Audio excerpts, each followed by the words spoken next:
بسم الله الرحمن الرحيم الحمد لله رب العالمين والصلاة والسلام على رسول الله وعلى آله وصحبه وسلم. We start in the name of God, the most beneficent, the most merciful. All praise is due to God, the Lord of the worlds. And may peace and blessings of God be upon His messenger, Muhammad sallallahu alayhi wa sallam, and his family and companions. Students, faculty, friends, and colleagues, I greet you with the Islamic greeting of peace. Assalamu alaikum wa rahmatullahi wa barakatuh. Thanks a lot for coming. Today is the first event in a series of events called Israel, the Politics of Genocide. In the coming weeks, we will be expounding on Israel's suffocating policy on the Palestinian people. We are honored to be hosting a number of prestigious guests, including 2008 Green Party candidate Cynthia McKinney tomorrow at 7:30 in this room.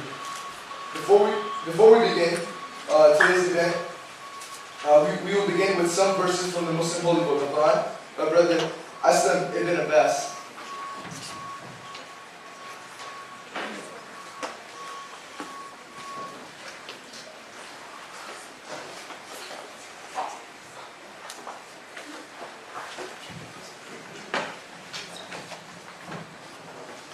أعوذ بالله من الشيطان الرجيم. بسم الله الرحمن الرحيم.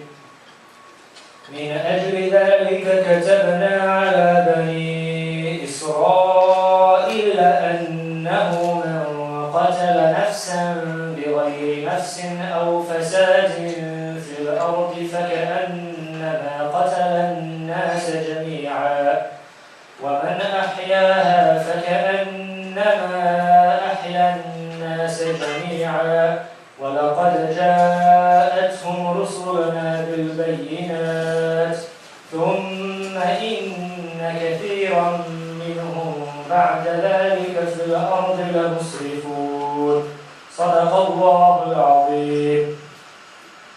The translation of I seek refuge in God from the accursed Satan. In the name of God, the most gracious, most merciful. Because of that, we ordained for the children of Israel that if anyone killed a person not in retaliation of murder or for spreading corruption in the land, it will be as if he has killed all of mankind. And if he saved one life, it will be as if he has saved all of mankind. And our messengers have certainly come to them with clear proofs. Then indeed, many of them, even after that, were transgressors throughout the land. And surely God speaks the truth. Thank you.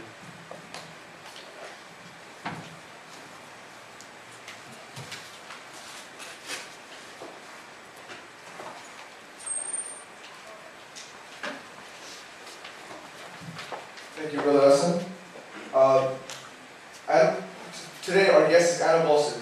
She is an American Columbia graduate, a Fulbright scholar, and the granddaughter of Holocaust survivors. She's a three-time with the International Women's Peace Service, where she documented human rights abuses in the West Bank and supported the nonviolent movement against the occupation.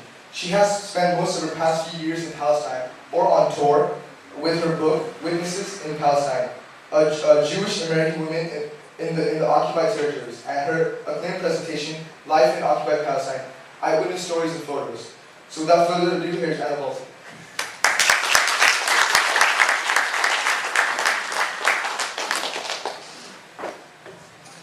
Thank you, Hamza, and thank you everyone who was a part of making this evening happen.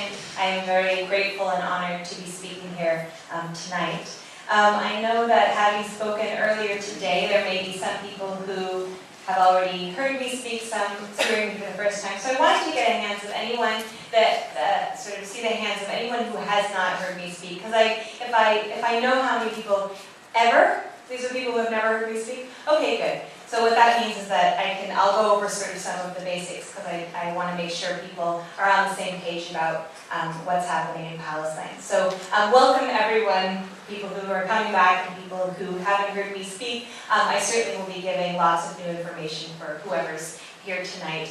And as always, I'm always a little bit humbled when I'm speaking in front of a oftentimes predominantly Muslim community, telling people about persecution of Muslims and Arabs And because of course many of you know much better than I ever could what that means, or what that feels like, and I am somebody speaking from a place of privilege who has witnessed some of this, but I just wanted to acknowledge that in so much of this you really are my teachers, and not the opposite. So thank you, I'm honored to have you listening to me tonight. Before I get into the photo presentation, which will be most of it, I wanted to just introduce myself a little bit better. I'm Anna Baltzer. I am a Jewish American. I got into this work when I was teaching English in Turkey, and I started traveling through the Middle East during my vacation during my vacations, and I was taken in as I traveled. In Iran and Syria and Lebanon in particular, I was taken in by people who turned out to be Palestinian refugees. And although I didn't know anything about Palestinians at that time, I didn't know where Palestine was. I just didn't know anything about the issue.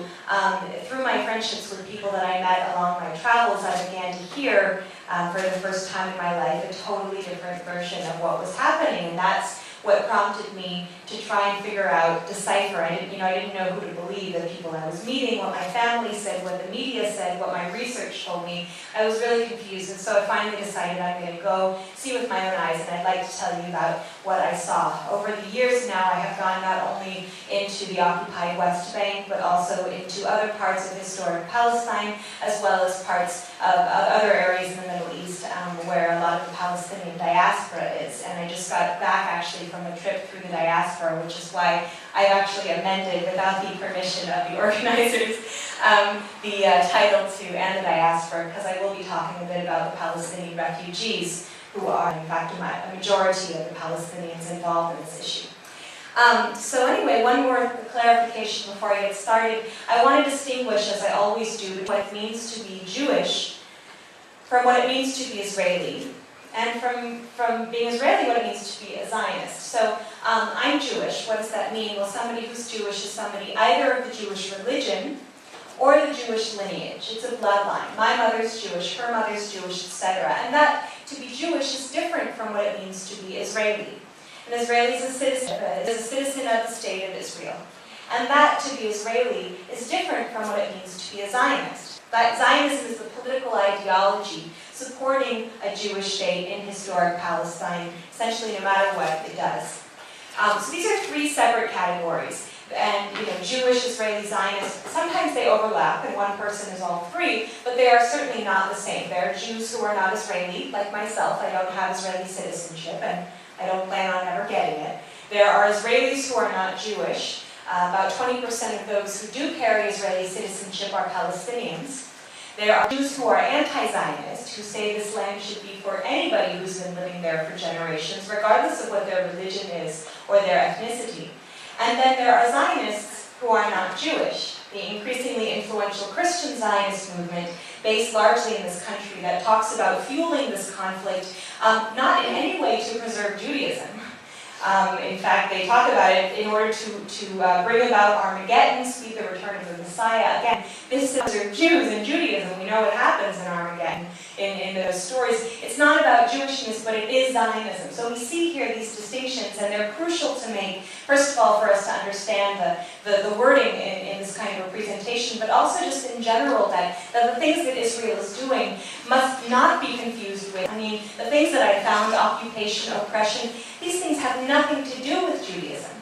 And likewise, to speak out when we see oppression, the violation of anybody's human rights, to speak out against this is simply not anti-Jewish, it's not anti-Semitic. It's in fact in line with the tradition of social justice that has built other communities for a very long time. So especially given, I know, the kind of flack that organizers and co-sponsors were given before this talk and these events, as well as just in general the names that are thrown towards people who speak out when violations of Palestinian rights occur. I think it's important, especially that Jewish people talk about the distinction between what real anti-Semitism would be and what we're talking about here when we hold Israel accountable for what it does.